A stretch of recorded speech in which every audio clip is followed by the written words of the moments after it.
Bom, boa noite, pessoal. Hoje a gente está aqui para a nossa aula de revisão, né? Disciplina de análise da informação. Eu tenho alguns apontamentos a fazer sobre o conteúdo por inteiro, né? O conteúdo completo que a gente estudou ao longo da nossa disciplina.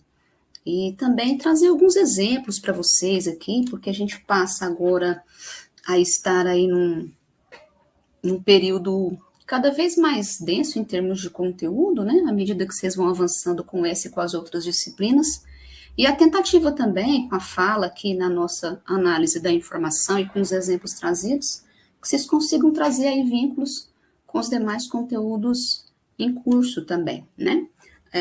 Eu vou começar fazendo um pouco da parte teorizante aqui, abordando com vocês os principais conceitos que a gente conseguiu ali avançar, e aos poucos vou fazendo algumas interrupções para a gente tratar disso na realidade dos catálogos aí, dos sistemas de informação, né?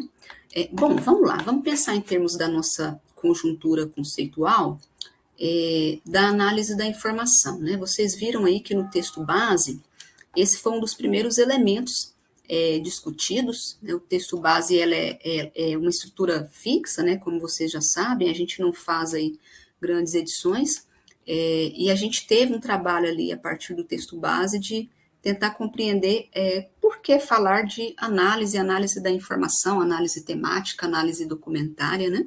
E vimos que esse processo ele é um processo que acaba amparando muitas atividades bibliotecárias, não só a atividade de representação, de catalogação propriamente dita, mas também processos que a gente costuma falar que são gerenciais nas nossas bibliotecas, processos que têm um caráter aí, digamos, mais social até, desenvolvimento de projetos, né? Então a análise, na verdade, perpassa várias instâncias, mas comumente a gente vai estar falando disso com um enfoque no esforço de organizar a informação, haja visto que essa é uma disciplina prevista para dar respaldo a essa circunstância. Mas tem uma ciência que não é, portanto, a única perspectiva, né? Vocês ainda não estão cursando, inclusive, mas já falando a respeito, a gente tem aí alguns conteúdos que virão, né? Futuros, principalmente para dar conta do nosso trabalho ali junto aos usuários da informação, né? Conteúdos que vão dar base para que a gente possa trabalhar ali com serviço de referência, por exemplo, para atuar ali desenvolvendo atividades culturais em bibliotecas, desenvolvendo ali ações, produtos e serviços de informação, via de regra. Então, também nesse quesito, a gente precisa ter um olhar analítico. Mas voltando para o nosso enfoque, né, de análise da informação para fins de organização, qual que é o principal quesito que a gente tentou trabalhar ao longo da parte conceitual? É uma análise para que a gente consiga construir os arranjos, construir as representações informacionais, e vocês viram aí que os autores, os teóricos, vão trabalhar muito com a noção de análise da informação como uma atividade que subsidia esses processos que a gente costuma chamar de processos técnicos. Então, se você fala, né, que você é um bibliotecário que classifica, que cataloga, que faz indexação, que faz condensação, você está trabalhando com uma prévia, né, antecedendo essas atividades, você está fazendo análise. Então, se eu olho para um e-book, se eu olho para uma gravura, para um acervo fotográfico, para um objeto digital de aprendizagem, qualquer que seja esse material, essa minha análise, esse meu olhar, é que vai me dar base para fazer a representação. Mas aí como é que eu faço essa questão acontecer? Porque a análise, ela vai depender também de uma condição de trabalho nossa, como vocês viram no texto base e textos complementares, não permite que a gente leia tudo, né? Se a gente for ficar lendo tudo, a gente vai ficar uma vida para representar, para catalogar cada livro. Imaginem vocês. Então, vocês perceberam ali que é uma atividade muito importante, mas ela tem que se ater à circunstância principalmente de leitura e que a gente costuma chamar na área de leitura técnica. Então, se você for falar da leitura de um colega, de um profissional, sei lá, da comunicação, do jornalismo, ele faz leitura, ele faz análise da informação, mas faz para um princípio, né, de desenvolvimento ali de uma notícia, né, de fazer ali a constituição de um material para noticiar. Se você fala de um colega, enfim, numa área de gestão, ele também vai se apropriar disso, mas para outros fins. Na nossa área, o nosso cuidado é analisar tecnicamente, tematicamente, e gerar as representações desses materiais. Mas veja, leitura completa a gente não consegue fazer, né? Então, inclusive, vocês fizeram ali um exercício para trabalhar com e-book, enfim, foi até uma atividade que permitiu que vocês saíssem um pouco da zona de conforto, né? Afinal de contas, a gente não está aqui para ficar fazendo de conta que está estudando, né? E eu vi que alguns falaram, está muito difícil. Alguns tiraram dúvida, alguns ficaram caladinhos, não tiraram dúvida, né? Mas foi um material que foi disponibilizado para incitar, de fato, vocês a começar a olhar essas obras com um olhar analítico, de fato, né? Então, como é que a gente consegue extrair as informações para fazer a representação? E aí eu trago um outro parêntese que já tinha feito com vocês lá na aula anterior, revisão módulo 1, né? Quando eu estou analisando informação, acabo que fico numa zona de conforto também, né? Eu passei por isso, vocês passam agora, passaram quando estiverem aí nos estágios, na atuação profissional, né? Que é o quê? Analisar a informação, pegar essa atividade ali e aplicar sobre um documento textual é uma coisa. E como é que a gente faz quando a gente tem que analisar um documento imagético? Como é que eu vou fazer, professora, se não tem texto? Estou trabalhando num banco de imagens, estou trabalhando num acervo artístico de alguma ordem. Aí a coisa complica um pouquinho mais, né? Então, assim, ao longo do texto base, vocês viram que foram pontuados exemplos, né? Existem ali algumas fichinhas mesmo catalográficas, existem ali alguns insights dessas representações descritivas e temáticas, mas até os exemplos, boa parte das vezes, estão atrelados ao documento textual formal. A gente costuma falar na área que é muito mais tranquilo, né, bem mais confortável para o bibliotecário, para a bibliotecária, fazer a representação, fazer esse trabalho de catalogação, de classificação do documento textual, portanto. Mas é bom a gente ir quebrando um pouco esse paradigma, porque pode ser que a gente tenha que desafiar um pouquinho realmente essa lógica e trabalhar com outros documentos. E aí, gente, é uma questão que vem à tona para a gente pensar no escopo dessa disciplina, mas da próxima também, tá? Por quê? Porque a gente está falando de representar a informação, né? Vocês já cursaram uma disciplina antes dessa, que é a disciplina de representação temática, né? Tentaram ali desenvolver essa competência de fazer a classificação das obras a partir de sistemas classificatórios, e quando vocês forem avançar no conteúdo, vocês vão ver disciplinas que vão tentar dar base para vocês usarem outras linguagens documentárias, que não só os sistemas de classificação, porque a gente não analisa também a informação só para classificar, a gente analisa para desenvolver vários outros processos, né? E aí eu coloco isso aqui para a gente, de fato, ir percebendo essa nuance e entendendo que também o nosso trabalho, muitas vezes, vai envolver assim, um estudo para além desse aspecto de, eu consigo classificar melhor com CDD, eu lido melhor com CDU, ou não lido com nenhuma das duas, ainda não me encontrei ali com esses sistemas, né? Ou às vezes, não, eu estou percebendo que eu tenho mais facilidade com a catalogação descritiva, com a representação descritiva. Ok, é uma questão, mas a gente precisa seguir estudando para tentar desenvolver essas competências nos outros aspectos também procedimentais da Bíblia, né? E outra coisa, esse quesito também dos tipos de documento. Acho que vocês não estão cursando ainda agora a disciplina de fontes de informação, né? Acho que vocês ainda não estão cursando. Me sinalizem aí no chat, acho que não. Mas aí, quando vocês forem cursar, vocês vão conseguir perceber um pouco disso que eu estou dizendo, né? Porque aí, quando a gente está falando de fontes, já fizeram? Então tá, legal. Eu faço essa mistura, essa confusão, Yasmin, porque o bíblio presencial faz ela mais adiante. É no quinto período, eu não lembro. Ela é mais adiante. Mas assim, então vocês já passaram por ela, né? Fontes 1 e 2. Beleza, maravilha. Então, recuperem comigo essa ideia. Quando a gente está pensando as fontes informacionais, a gente está lá realmente lidando com diferentes tipos de documentos, e aí vem um outro conceito à tona, que é o que é documento, né? Outro parêntese, pessoal, já para vocês linkarem também com disciplinas que estão vindo por aí no próximo período. A gente fala muito de representar, de analisar informação para tratar, para representar, mas considerando a informação registrada, socializada. Então, Um livro é uma informação socializada, registrada?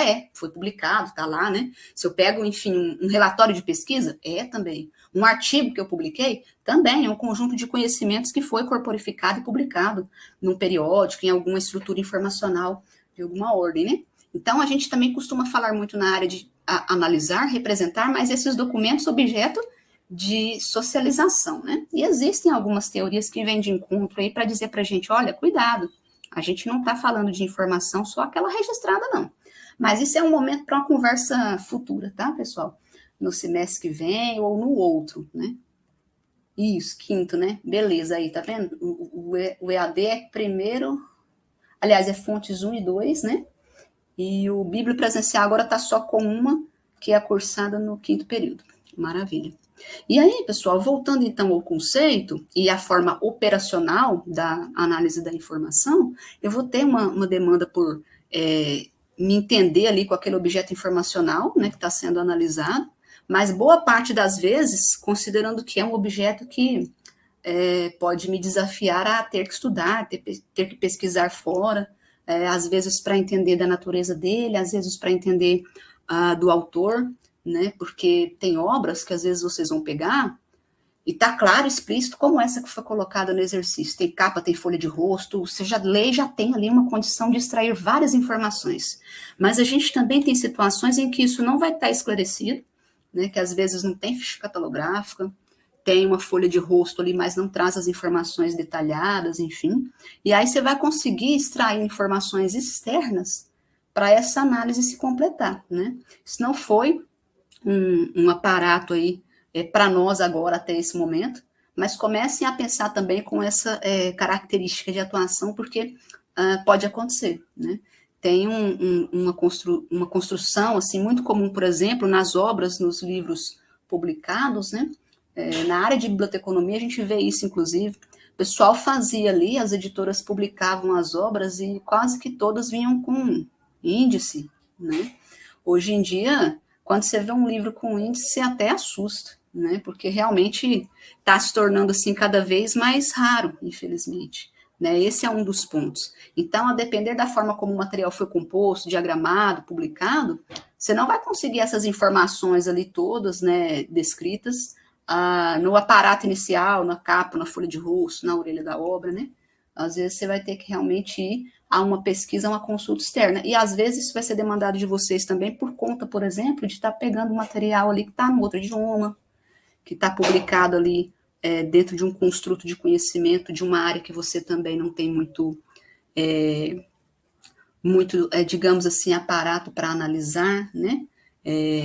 Às vezes eu fico assim pensando, a gente está muito acostumado com a área de sociais, né, com a área de humanas, quando a gente se debruça sobre a área de exatas, por exemplo, né, sobre alguns campos, como o campo da saúde, geralmente gera uma dificuldade, porque aí você vai analisar a informação e você fala, poxa, não estou entendendo direito o que está aqui, como é que eu vou catalogar esse livro?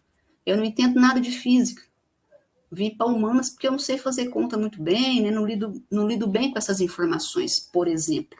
Então, até isso é um aspecto também que pega, que vai de encontro aí ao nosso trabalho analítico dessas obras. Por isso que eu falo, né, ao longo das nossas aulas de revisão, das aulas ao vivo também, que há um aparato importante para o nosso trabalho de representação da informação, boa parte das vezes vindo realmente desse cuidado de instituindo uma cultura geral, né? Falava-se muito há um tempo atrás de ter conhecimentos gerais, tal. Então a gente tem, né, enquanto curadores de informação, enquanto catalogadores aí, organizadores, tentar realmente se ater a conhecimentos de diferentes campos. Né? Então tem até casos de colegas aí que fizeram especialização ou que fizeram outra graduação em uma outra área do conhecimento.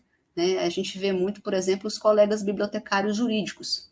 Então, faz uma graduação em biblioteconomia, mas quando vai lidar com a área jurídica tem toda uma especificidade. Então, às vezes, os colegas vão lá e fazem uma outra graduação. Porque pensem vocês, como é que vocês lidariam com a análise da informação jurídica? Aliás, vocês lidam bem com o juridiquês? Podem colocar aí no chat. Vocês conseguem lidar bem com o juridiquês? Vou fazer um parêntese aqui enquanto vocês digitam. Eu estou orientando agora do programa de pós nosso aqui, que ela provavelmente vai delinear a pesquisa para o contexto jurídico, né? Trabalhar com processos ali, trabalhar com uma discussão em torno de processos especificamente na área de saúde até. E aí, discutir organização, tratamento e tudo mais, mas tendo por base esse construto da informação dita informação jurídica.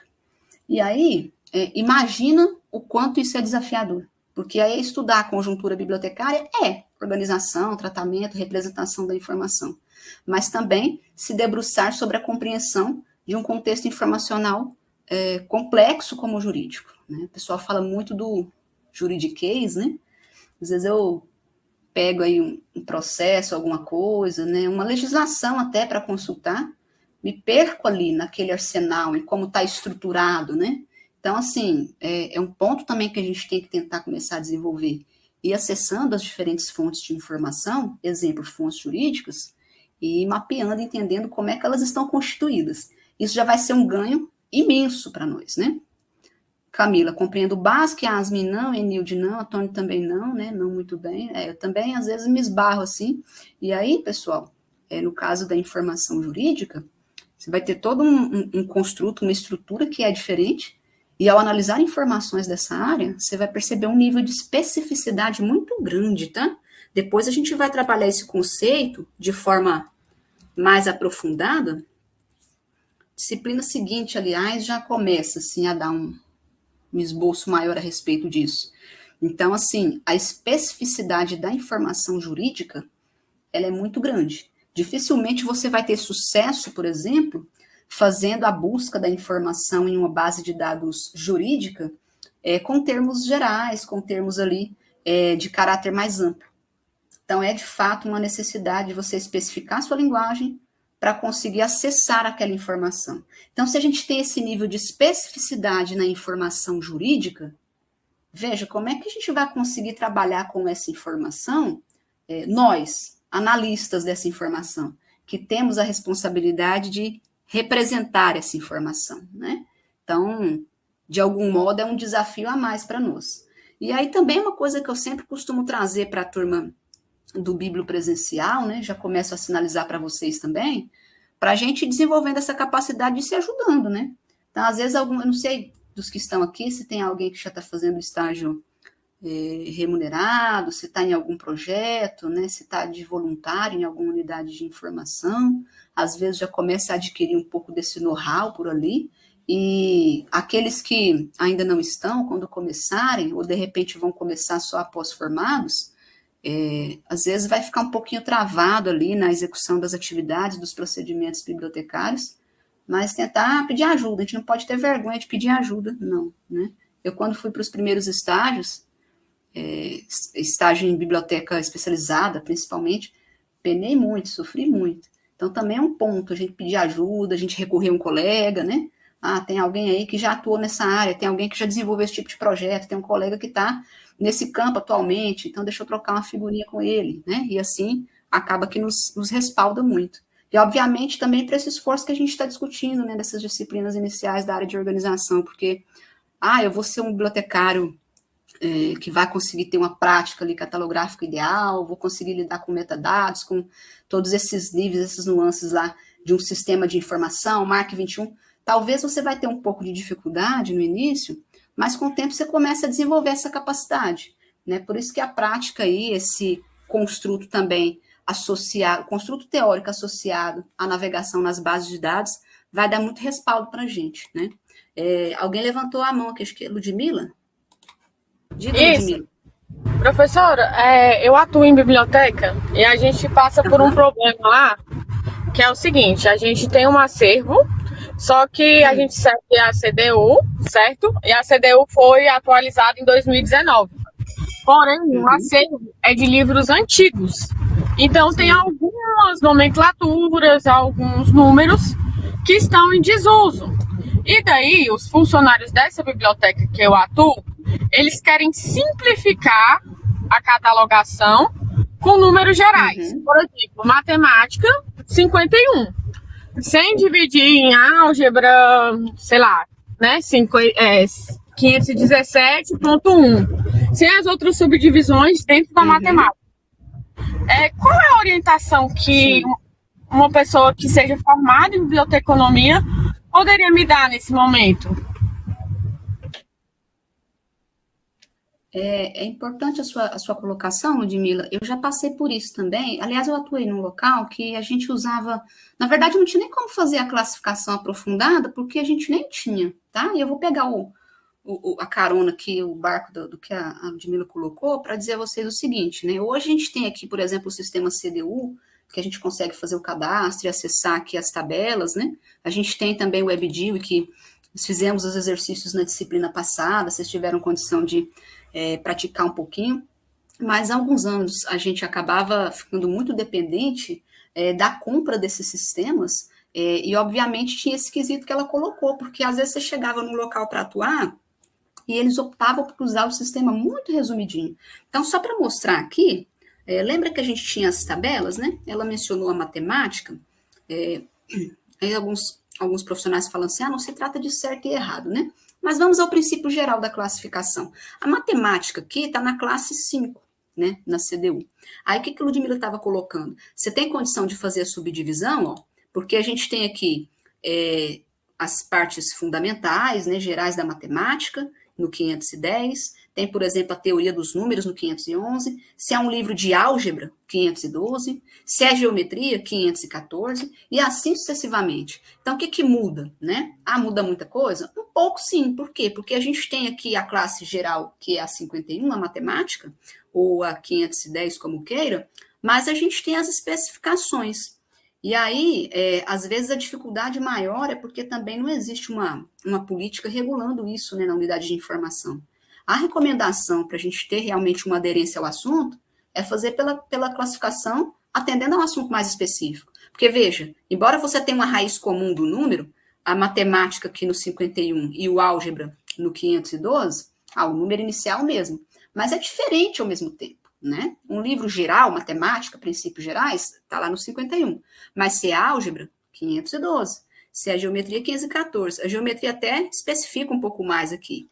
Olha o 517, análise matemática. Aí especifica para equações. Então, assim, a nossa atividade classificadora, ela sempre vai ser regulada por um nível de especificidade, como eu estava comentando de início. Agora, a dificuldade embora isso seja o mais correto, né? Às vezes falta uma política interna que regule isso, às vezes você tem mais de uma pessoa fazendo a classificação ali, cada um usa de um princípio, e tem esses pontos também que ela colocou, que é uma coisa que pega muito na nossa atividade, e às vezes uma dificuldade de ter uma sequência dos procedimentos considerando modificações. Exemplo, estou aqui com a CDU, né, que foi publicada no ano aqui X, e aí ela sofre uma atualização. A gente sabe que o impacto disso é muito grande, né, quando a gente vai fazer a alteração, porque não é simplesmente mudar um número, né, você tem assuntos gerais, assuntos específicos, então isso causa um impacto em escala, não é também fazer assim e modificar. Mas a tentativa é da gente ir regulando esses processos, como a classificação, a catalogação, por políticas básicas, né, que eu estou falando política, gente, diretrizes, né, procedimentos ali estabelecidos, que estejam registrados ali um como fazer, digamos assim, que aí a Ludmila chega e fala, olha, estou entendendo que a gente tem que fazer a especificação dos assuntos, porque aí a gente dá um direcionamento maior para o usuário da informação quando for fazer a busca. Porque se deixar aberto demais aqui também, poxa, quantos livros de matemática não estarão classificados no 51? Quantos não serão? Então, se a gente for fazendo só por número geral, de algum modo você acaba não classificando, você está colocando tudo, né, dentro do mesmo local. Então, assim, classificar é também trazer especificidade. Agora, a tentativa, né, de dirimir essa problemática, né, que às vezes funciona, às vezes não, é você ir tentando fazer um casadinho, como a gente costuma dizer, combinando essa prática classificadora com a outra que vocês vão estudar mais a fundo no semestre que vem, que é a indexação. Então, às vezes, a classificação, o pessoal bate o pé mesmo, quer classificar só por assuntos gerais. Então, aí na nossa classificação, a matemática, todos os assuntos derivados ficariam no 51, mas aí essa especificidade você tenta trazer em nível de representação por assunto via palavra-chave, que é a indexação. O que eu quero dizer com isso? Você vai ter lá o seu 51 da vida, para poder fazer a classificação das obras, mas aí na hora que você for fazer ali o detalhamento do assunto por palavra-chave, aí você vai dizer, ó, esse material aqui é de matemática, esse outro é de geometria analítica fulano de tal. E aí você vai detalhando nas palavras, porque isso aqui é um outro tipo de representação e ela complementa muito a classificação. E eu vejo também, gente, que às vezes esse cuidado da classificação aqui, ele não é tão olhado por conta mesmo de outras demandas, né? A gente costuma ver muito aquela coisa do bibliotecário sendo equipe, né? É ele sozinho para fazer todos os processos ali, atividades. Então aí, vamos classificar só por áreas gerais. Mas não esqueçam do princípio de especificidade, que a gente já começou a exercitar aqui nessa disciplina. Então, peraí, deixa eu analisar a informação para eu representar. E tentar nessa representação ter realmente um olhar bem pontual para aquilo que é, digamos assim, característico da obra. Por que isso? Porque, poxa, eu posso ter 20 livros de matemática na minha biblioteca, fui lá, cataloguei, ótimo. Mas o que distingue esses 20 livros um do outro? Esse aqui é de teorias da matemática. Isso aqui é a matemática aplicada a finanças, não sei do que. Então, vejam como é importante a especificidade. Aí pensem na conjuntura futura, né? Isso também é uma disciplina que vocês vão estudar mais à frente. Pensa naquela chamada recuperação da informação, tá? Porque aí a pessoa vai chegar lá para fazer a busca e ele vai precisar de um livro, de repente, um conteúdo bem específico. Olha, Ludmila, eu estou precisando fazer uma pesquisa e tal, eu estou querendo tudo que você tem aí sobre geometria analítica. Aí a Ludmila não fez a classificação específica, ela só fez classe geral, matemática, e também não detalhou isso em termos de palavra-chave. Então, assim, a conjuntura de pesquisa, de busca dessa informação, ela vai ser um tanto quanto mais demorada, tá? Esse é um princípio, assim, que a gente acaba tendo que considerar e pôr na balança, né? Porque, poxa, mas dá tanto trabalho ir lá, acessar CDU, CDD, vou classificar, então, nas classes gerais, que em tese fica mais fácil para mim.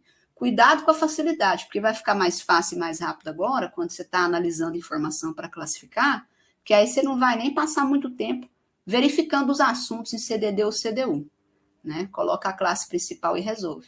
Mas na hora da recuperação da informação, você cai num problema um pouco complicado aí, né? Que aí dificulta para a gente nesse esforço de acessar com especificidade, com rapidez, com agilidade aquela informação.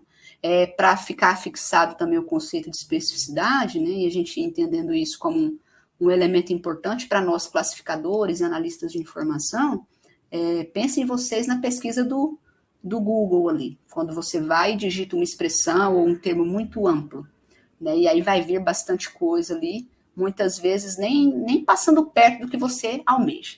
Agora, se você tem ali uma especificidade, né, se você coloca aquela sua forma de pesquisa também mais pontualmente, a tendência é ter realmente um direcionamento, né? Ludmila tinha perguntado aqui se cairá, como é que é? Cairá CDD, CDU? Não, de forma objetiva não, de forma subjetiva, tá? É interessante a gente associar um pouquinho do que é a classificação, tá? Do que é a base do sistema de classificação, e aí isso vai cair de forma indireta para vocês, tá? Bom, deixa eu voltar aqui, então, ao teor, né, do conceito propriamente dito. Um outro ponto, e esse aqui eu vou colocar até um texto orientado aí para leitura complementar de vocês, né? Ele não entrou nessa disciplina, pode ser que eu até traga ele na próxima ali, mas, de todo modo, já vou deixar aqui a sugestão, né? Porque vai de encontro a uma perspectiva que o texto base trabalhou e que é importante a gente resgatar aqui. Quando a gente está falando do conceito de análise da informação, vocês vão encontrar muitas formas de denominar isso. Então, às vezes, os textos estão dizendo análise da informação, análise temática, análise de assunto, análise documental ou documentária, né? No caso lá do texto base, vocês percebem que é falado ali da análise da informação como sendo uma perspectiva de origem mais inglesa, né? Dentro das correntes teóricas da área de informação, estaria mais associada a autores ali dessa localidade, tá? Pensem nisso, pessoal, como conceito sendo retroalimentado ali por uma perspectiva contextual mesmo, né? Então, autores, teóricos que pesquisaram, que discutiram e deram um embasamento voltando a esse tipo de designação.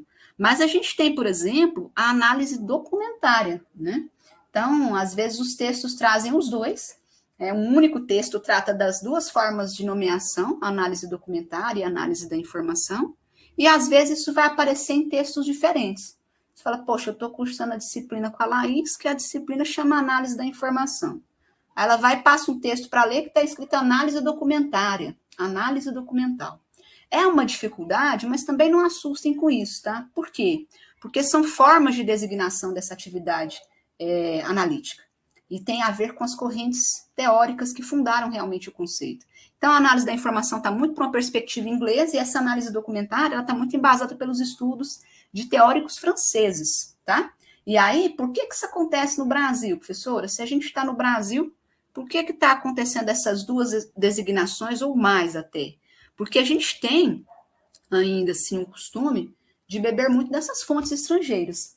E aí, pensem por um princípio lógico, né? Eu sou uma pesquisadora aqui, sou, sei lá, uma mestranda, uma doutoranda, e aí eu vou fazer ali a minha pesquisa, mestral, doutoral, faço um doutorado de sanduíche, sei lá, ou acabo tendo contato com um pesquisador estrangeiro, ou vou fazer realmente parte da pesquisa fora do país, então eu vou ter necessariamente contato com essas vertentes de pesquisa de lá e acabo trazendo para cá. Então, em nível de Brasil, geograficamente falando, se vocês forem ali para os lados do Minas Gerais, os mineirinhos, vocês vão achar muita coisa sobre análise de assunto.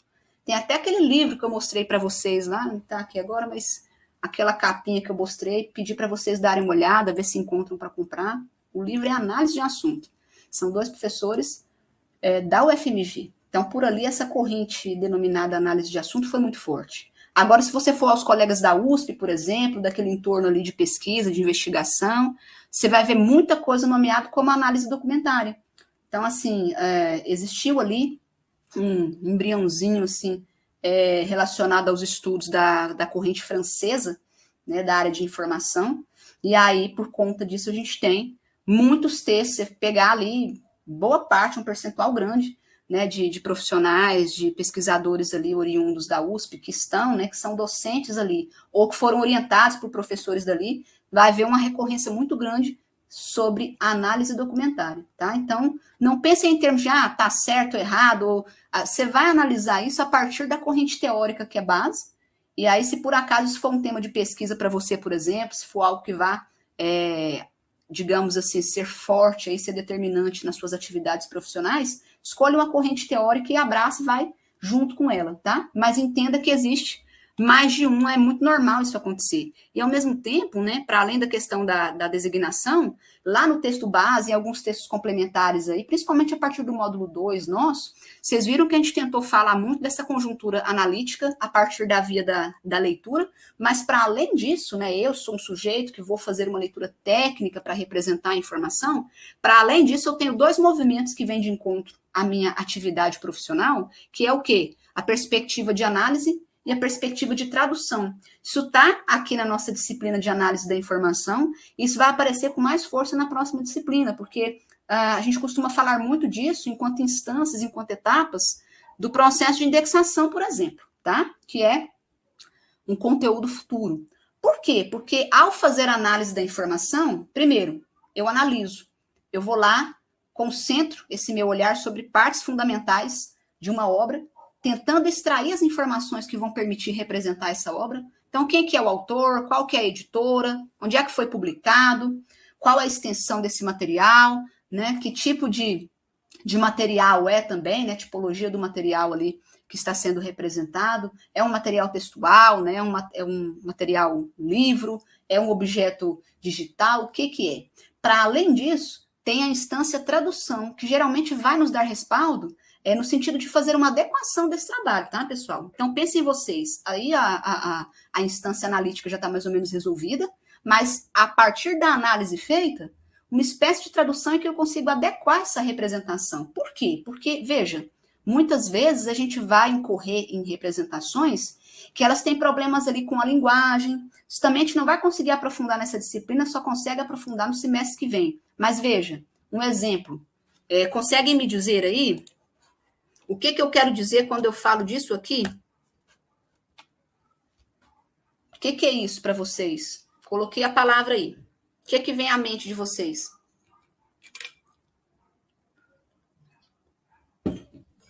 Fruta, né? Tá. A Luciana também. A Viviane também. Ó, a Aline começou aí. A Aline foi do contra aqui. A Aline foi a única por enquanto, né? Camisa. A Enilde já tá aqui em cima do muro. Tem vários significados. Veja, gente, de fato tem. Né? Comumente parece que a cabeça da gente vai muito pro lado da manga fruta, né?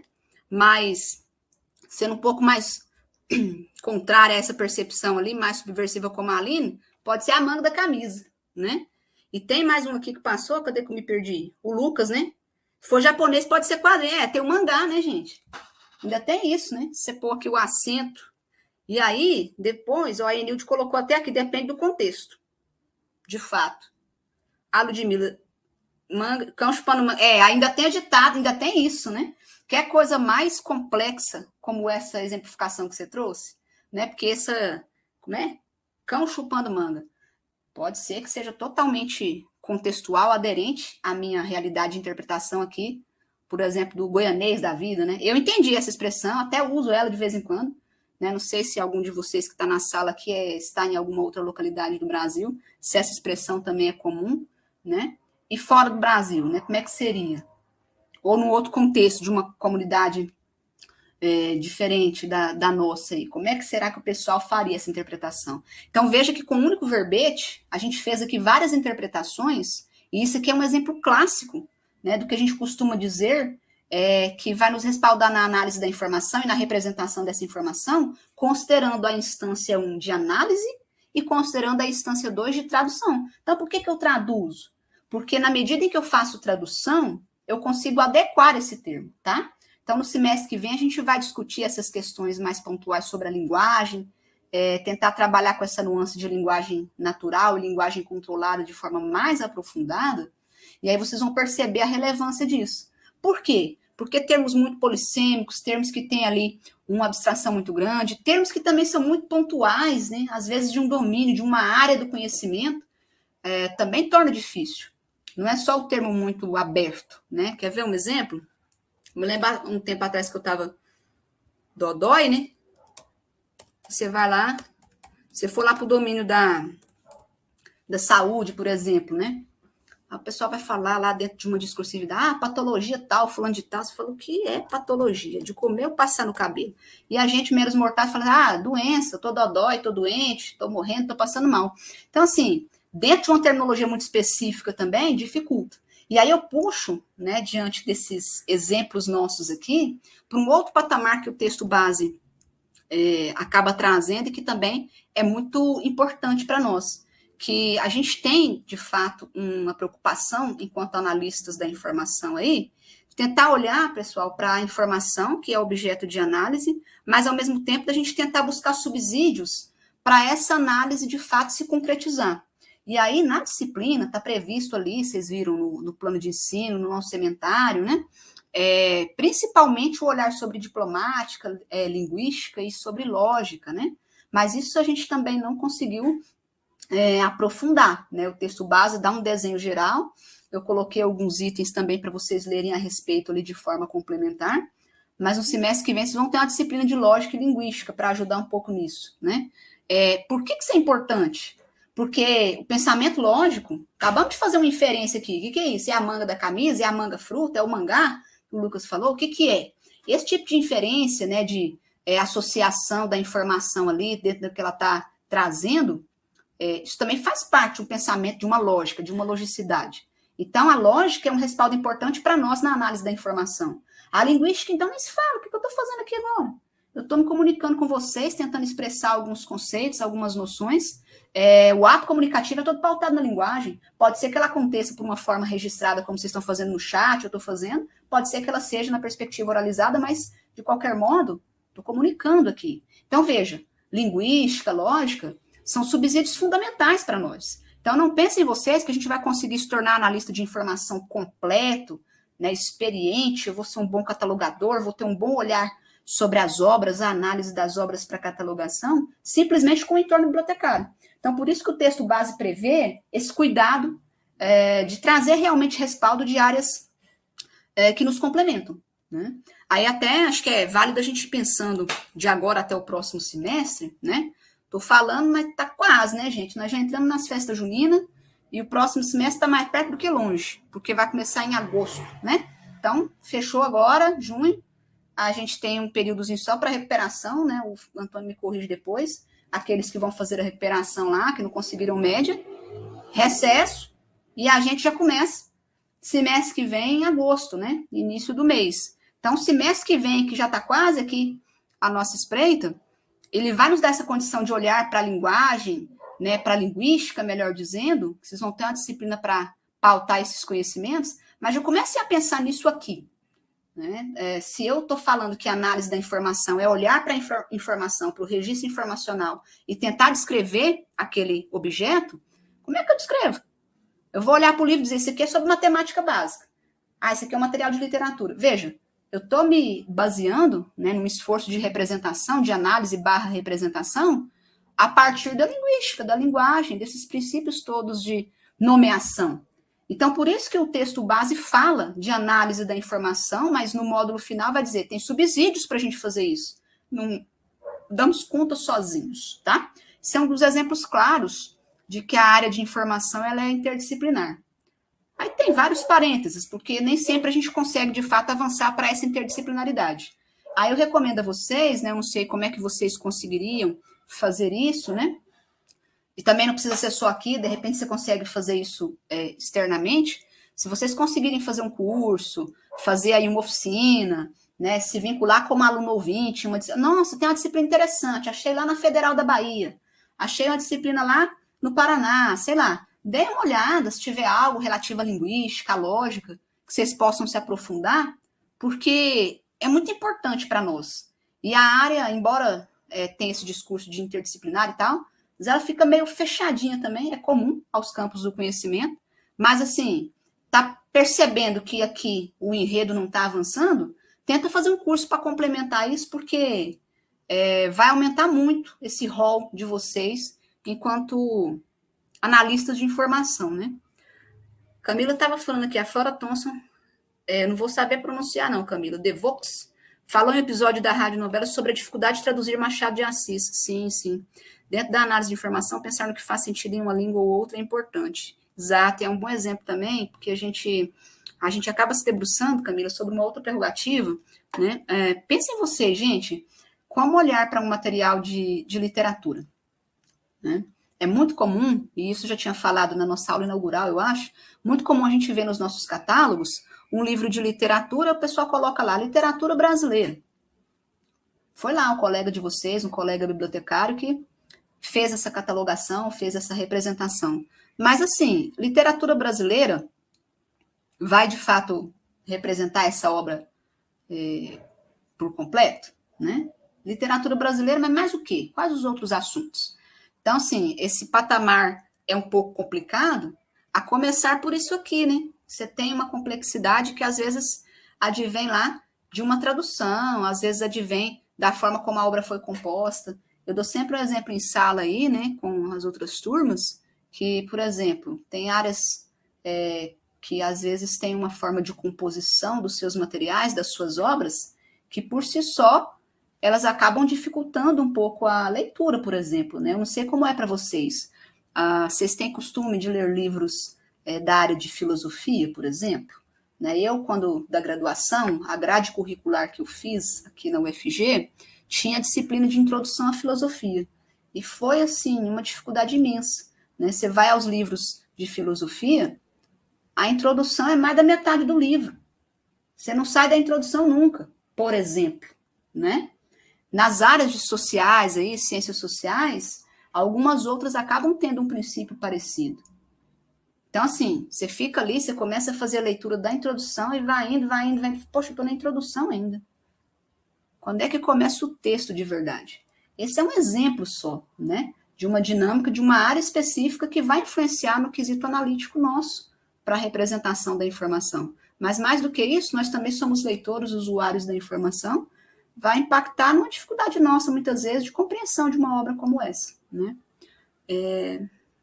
Ludmila, passam Dom Casmurro como literatura para o vestibular, os adolescentes só falam expressões empobrecidas, têm pouco contato com vocabulário. Eu tive essa dificuldade também quando fiz vestibular. Hoje a gente vê que tem alguns projetos que estão tentando dar uma democratizada aí. E tem uma dificuldade também, pessoal, que eu acho que é uma coisa que não consigo falar com propriedade, porque eu não estudo isso aprofundadamente, né? Mas se vocês forem conversar com os colegas aí de áreas como letras aí, literatura, enfim, especialistas, eles vão recorrer também a essa ideia, né? Pensem vocês que a gente pode também estar fazendo um acesso incoerente, incompleto, daquilo que o autor quis dizer, tá? Daquilo que a obra se intentou fazer, né? Isso é um ponto também. Então, existe uma tentativa da gente interpretar, da gente acessar, mas pode ser que às vezes fique limitado também, né? E aí é uma dificuldade por conta de, enfim, uma natureza da área, né, do domínio do conhecimento, como eu exemplifiquei há pouco, às vezes pela densidade de conhecimentos que são trazidos ali, né? Eu fiz leitura das obras machadianas para o vestibular, depois, em alguns momentos da vida, li outros materiais, sempre tenho uma dificuldade que fica, eu sempre tive essa insegurança, será que eu li e acessei o que ele queria passar, né? E eu vou aproveitar esse exemplo até que vocês trouxeram aqui, Ludmila e também a Camila, para dizer de uma coisa que depois eu vou recuperar esse texto, posso até passar para vocês, que impacta na nossa análise da informação também, que é o seguinte, a gente tem uma compreensão de analisar para representar informação, mas a nossa representação, ela não é a representação primeva da informação, né? Tem esse texto que eu estou dizendo para vocês, esqueci o nome da autora, mas ela vai falar de níveis, de nichos da análise da representação da informação, e justamente ela pontua isso, né? A gente tem primeiro a representação do autor. Então, se a Ludmila foi lá e escreveu o livro dela, foi uma representação dela, de um conhecimento que ela sistematizou e publicou. Aí depois, a Camila vem, tá lá, né, bibliotecária, na unidade de informação X, pega esse livro da Ludmila e vai fazer a leitura, a análise, para representar. E aí ela vai extrair os conceitos, ali os assuntos, e tentar representar. Mas pode acontecer, é muito capaz aí, inclusive, de acontecer alguma falha nessa representação, de acontecer aí de ocultar algum assunto, alguma especificidade temática da obra, porque, veja, a Ludmila foi a representação primeva. Ela estudou, ela pesquisou, ela foi e publicou aquele livro. E a representação secundária, que vem pela parte do bibliotecário, está buscando acessar o teor dessa obra, mas pode ser que não consiga acessar em sua completude, né? E aí a gente tem ainda um outro complicador, que é o quê? Uma representação que seria terciária, que é a representação da Laís. Eu chego, sujeita, usuária da informação, falo, peraí, deixa eu pegar esse livro aqui, deixa eu dar uma lida nessa obra. E eu vou acessar essa obra à medida em que acesso a representação que a Camila fez, ou seja, a catalogação que ela fez, mas de uma obra que não é dela, é de uma obra publicada pela Ludmila. Tá? A Ludmila fez a representação 1, a Camila fez a representação profissional, né? Analisou a informação e fez a catalogação, a representação 2, e eu chego lá e pego esse livro na biblioteca, vou fazer a representação 3. Passei por uma representação da Ludmila, da Camila, e agora eu vou fazer a minha representação. Pode ser que eu entenda da obra coisas que nem estão na representação que a bibliotecária Camila deixou ali destacado, tá? Não sei se vocês acompanharam o meu raciocínio, mas é só para a gente exemplificar que a análise da informação é mais complexa do que parece. E a coisa é tão doida, pessoal, e isso até tem um exemplo no texto básico, eu fiquei pensando a respeito nesse sentido, que mesmo quando a gente faz a representação, a análise, a representação de obras nossas, a gente incorre também em algumas dificuldades. Vou dar um exemplo para vocês. Eu defendi a tese lá na Unesp, terminando o doutorado, e na Unesp, não sei se ainda permanece assim, a gente precisa fazer o autodepósito do trabalho. Então, não tem ali uma equipe, um conjunto de profissionais, de colegas bibliotecários, que vão pegar essa tese sua e fazer o depósito lá no repositório institucional da instituição. É você mesmo que defendeu aquela pesquisa, aquela tese doutoral, que faz esse arquivamento. E além de arquivar, você vai lá, faz o upload do seu arquivo, né, da pesquisa, você também faz os metadados. Aí eu tive que ir lá e dizer, a tese tem o título tal, tem a autoria tal, e sou eu, o ano de publicação foi tal, o orientador foi fulano de tal, eu fiz a catalogação, eu própria fiz a catalogação. Os assuntos, né, tive que colocar lá. E aí, assim, quando você se depara com essa responsabilidade de fazer a catalogação, veja, você mesmo sendo autor, parece que é mais fácil, mas não é. Então, daqui, nós estamos quando? 26, 27, 28 que vocês vão fazer TCC? Acho que é por aí, né? Lá em 2028, quando vocês forem fazer o TCC, vocês vão lembrar disso aqui.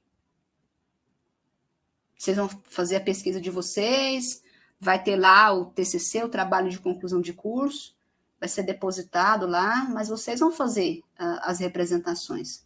Vai fazer o resumo, você vai fazer sua ficha catalográfica, você vai fazer lá suas palavras-chave, vai fazer sua classificação, sua anotação de autor. Lembra que a gente falou disso semanas atrás? Aliás, não sei se todos foram lá e pesquisaram o sobrenome.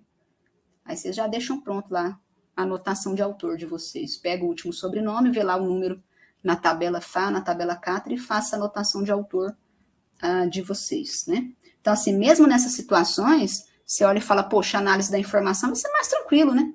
Eu acesso aqui e faço a representação. Não necessariamente, tá? Porque aí a dinâmica é, peraí, sou autor, deixa eu tentar me eximir disso aqui, deixa eu tentar fazer de forma responsável, né? Dedicar aqui a representação dos termos de assunto, né, das palavras que correspondem ao meu tema de pesquisa, e fazer essa representação considerando também os aspectos catalográficos do registro, né? Ludmila falou de quê? Análise? Análise, sim. Veja, Ludmila, o seu último sobrenome é a Thaídes mesmo? Qual que é?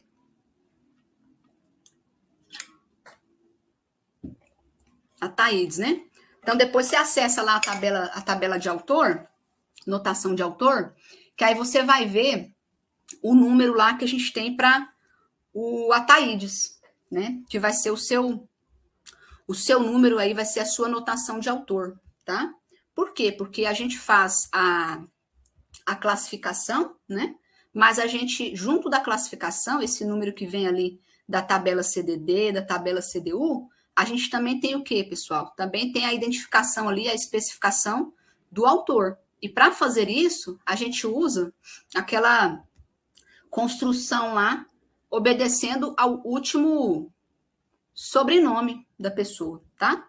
Então, aí eu dei esse exemplo para vocês, de fato, já olharem e ficarem com isso mais ou menos pronto, tá? Você já vai ter aí o seu CATER, o seu FA do seu TCC, no caso, tá? Deixa eu tentar partilhar aqui, a gente já vê agora.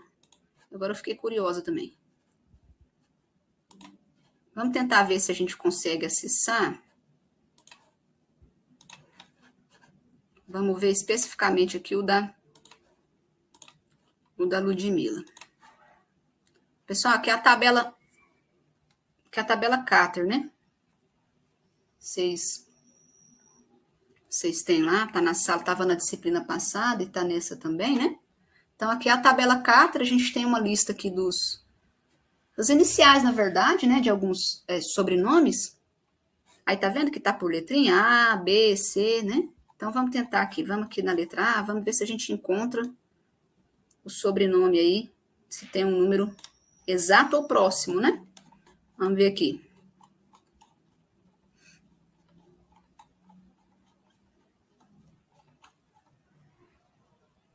Temos, tá? Não sei se vocês conseguem visualizar aqui comigo. Não sei como é que tá aí a visualização. Ó, aqui no Azinho, até pôr para você aqui, que aí depois você já toma nota disso. No seu caso, você vai ter o quê?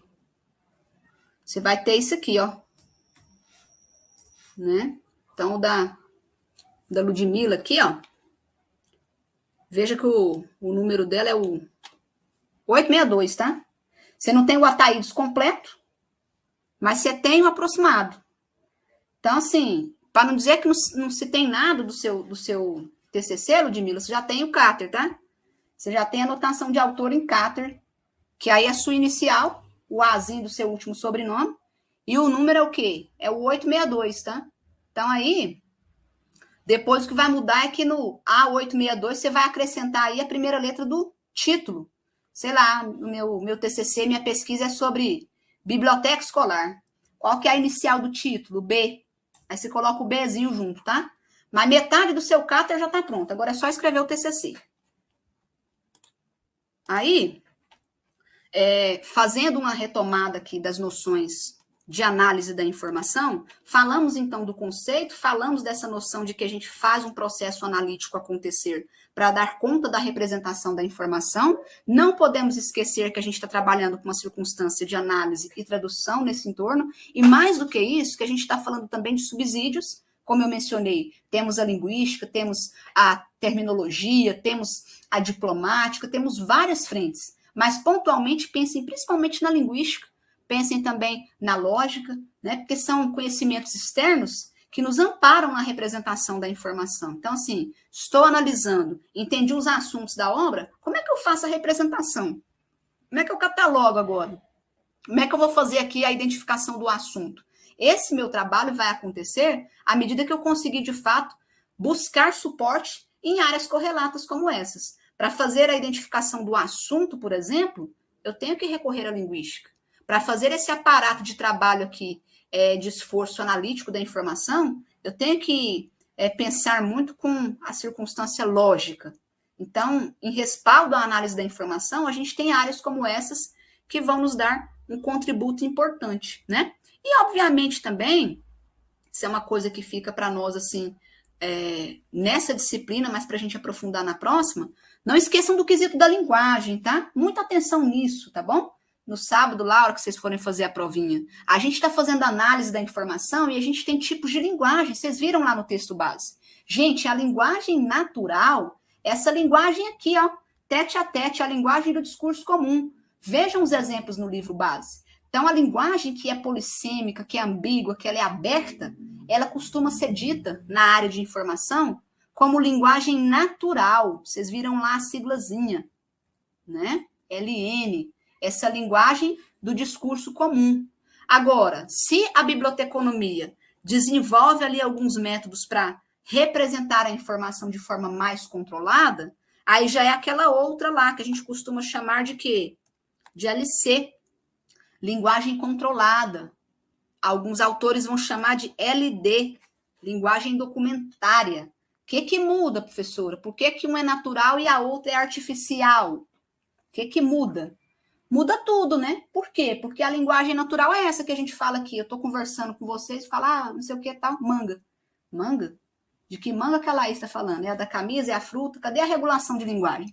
E quando eu vou para um controle semântico, como a gente costuma dizer, aí já é um controle de linguagem que vem à tona, já é uma linguagem documentária e ela é padronizada. Vocês vão perceber lá pelo texto base e textos complementares que a área de informação fala de representar a informação utilizando dessa linguagem que ela é considerada, inclusive, artificial, né?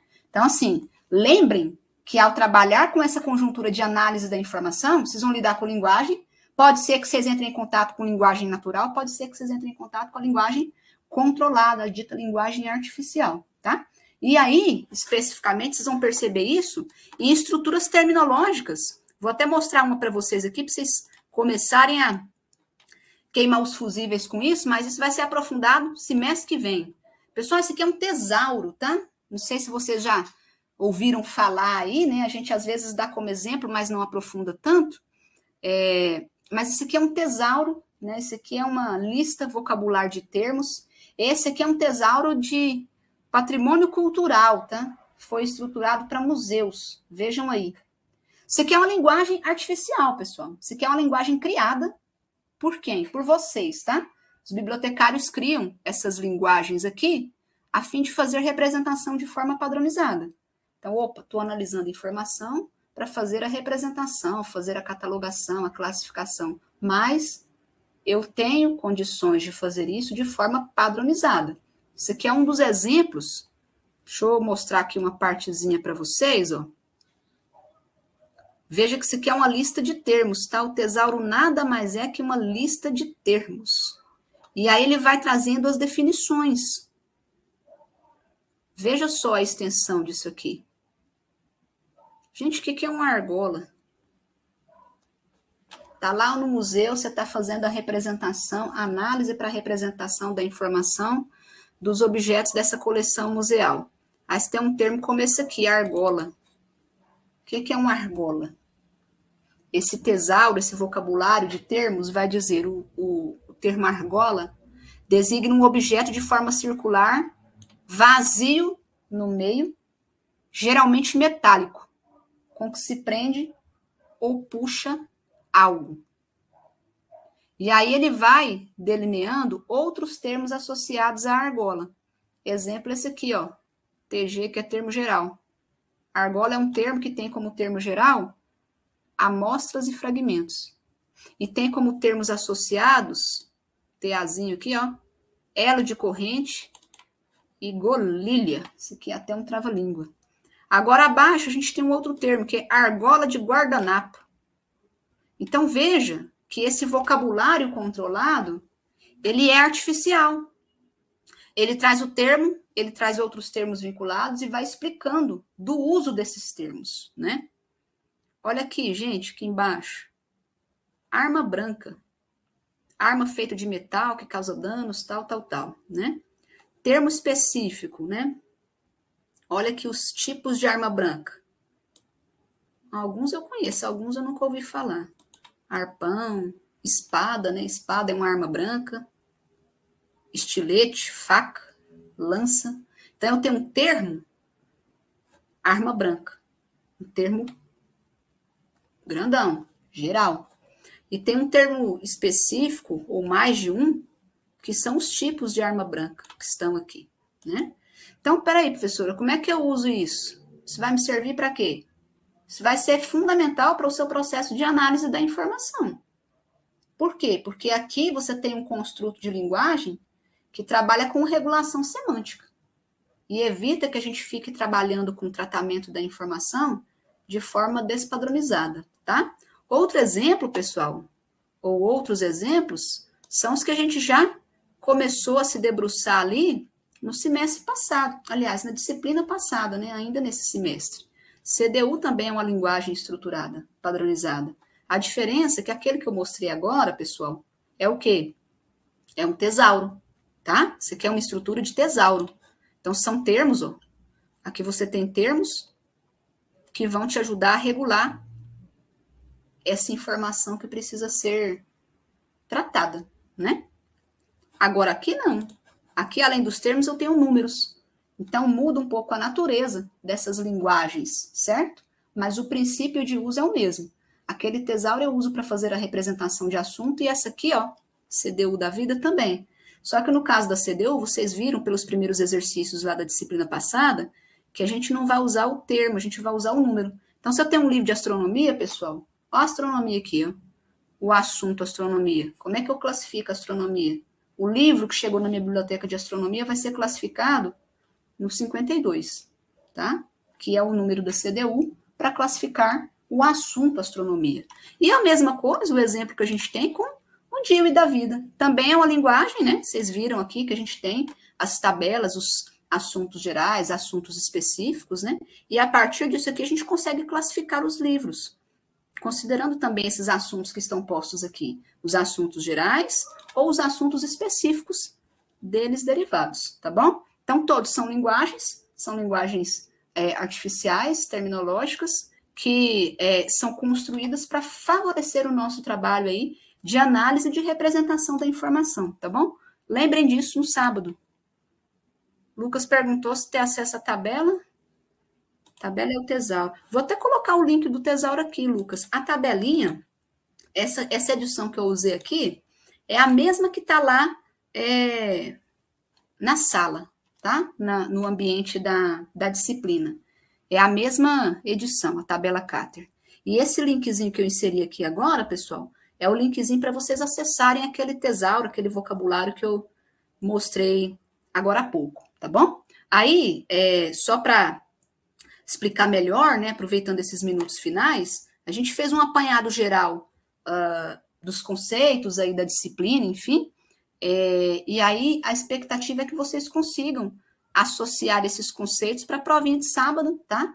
Mas até completando a resposta à pergunta do Lucas, não é uma atividade em que vocês precisarão, viu, Lucas, utilizar aí a tabela Cater, utilizar alguma linguagem para realizar essa atividade, tá? Ela está muito mais, assim, uma atividade de pergunta-resposta mesmo ali, tá? Então, são algumas questões, algumas sentenças, né, já falando sobre a natureza dessa atividade do sábado. Fala prova, parece dar um medo, né, gente? Então, não vamos falar prova, não, vamos falar atividade. A atividade do sábado, vocês vão ter ali algumas questões para responder, por exemplo, verdadeiro ou falso, né? Algumas sentenças, e vão ter algumas questões de associação, né? Então vai ter lá um conceito para você associar com o outro, né? Então, é mais nessa lógica que vai a nossa atividade. Vai ser uma atividade, de fato, analítica, tá? Considerando que é uma disciplina de análise da informação. Não é especificamente para vocês fazerem, construírem classificação lá na hora, ou construírem os assuntos, mas é analisar o que está posto ali, com questões de verdadeiro, falso, né, para as alternativas postas, e essas questões de associação também. E tem uma construção também muito parecida, muito semelhante a que vocês já fizeram para a atividade anterior, né? Com a diferença que essa atividade que vocês entregaram aí por último, vocês preencheram um formuláriozinho, né? Indicaram quem era o autor, indicaram qual era a edição e tal, né? Qual era o título, e lá vocês vão fazer isso fazendo a associação com os rótulozinhos, tá? Mas é um princípio bem semelhante também. Então, analisar, ver lá aquele material que vai estar posto para vocês e dizer o que é cada coisa. Lembrando que até esse momento, pessoal, a gente está num nível bastante básico, tá? Da análise da informação para fins de representação. Então, assim, são informações de representação descritiva, de representação temática, bem pontuais, né? À medida que a gente avança para o próximo semestre, a gente vai ter condição de aprofundar também essas noções, se apropriar aí de representações mais complexas, tá? Então, por hora são coisas bem básicas, título, edição, enfim, né? Os assuntos, e aos poucos a gente vai aprofundando, tá?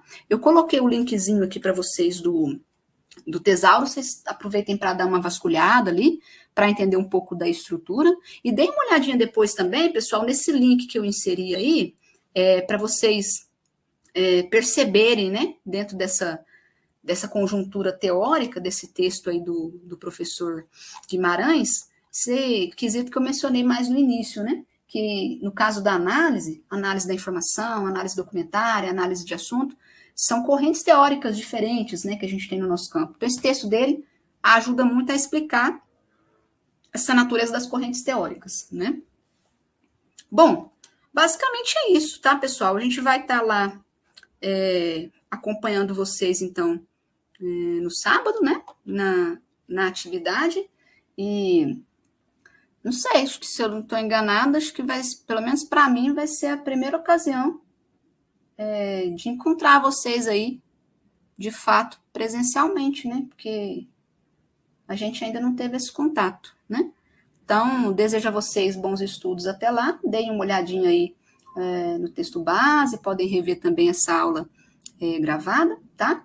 E, enfim, nos vemos lá no sábado estou falando atividade, mas atividades, né? Que vocês estarão com atividades também das outras disciplinas, né?